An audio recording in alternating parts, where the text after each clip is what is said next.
अस्सलाम वालेकुम दोस्तों, तुसी देखते पे हो पाक पत्रकास्ट। मैं तेरा दोस्त अहमद फराज।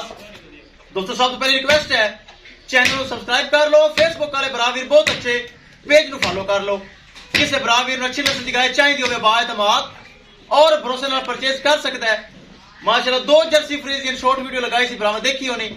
साढ़े बहुत प्यारे भाई अरशद भाई फैसलाबाद समुद्री तो उन्होंने दोनों माशाल्लाह परचेज कर ली हैं। अल्लाह ताला मालिक नसीब करे। किसी बरावीर को मजीद जानवर चाहिए हो राबता कर सकता है। लोकेशन अड्डा बुंगा हयात, तहसीलो जिला पाक पदन शरीफ।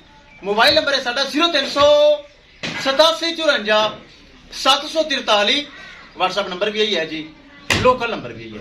कैमरामैन साहब गड्डी लग चुकी, गड्डी नंबर एक एक चीज करो क्लियर। दोवे गावा भाई मोहम्मद अरशद दिया करो लो ले चलो जी।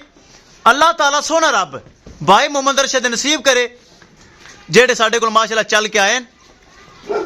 अस्सलाम वालेकुम जी।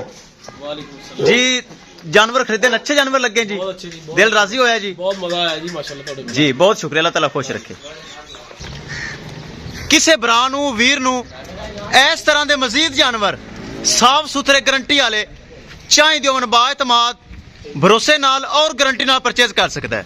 दोस्तों पाक पदन हाउस गारंटी वाला चैनल, भरोसे वाला चैनल और एतमाद वाला चैनल ए चेक करो। पाक पदन हाउस ते जो जानवर लगता है अलहमदुलिल्लाह सेल होंदा है, ताकि गारंटी वाला चैनल है। इस चैनल ते किसी किस्म का धोखा फ्रॉड हेरा फेरी कतन नहीं होएगा। ए चेक करो गड्डी नंबर एक एक चीज करिए क्लियर ते करिए लोड़ी। लो जी विखाइए गड्डी नंबर एक एक चीज करिए क्लियर। साडे मुलाजम ने खुश किया, इनाम मिला ही मिला। अच्छा अल्लाह पाक करे। चलो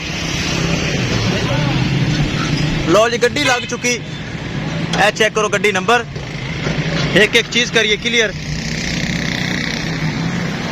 किसी मेरे बराबर को मजीद जानवर चाहिए हो राबता करके परचेज कर सकता है।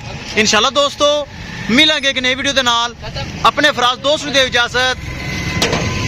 अल्लाह निगहबान। अगले पासे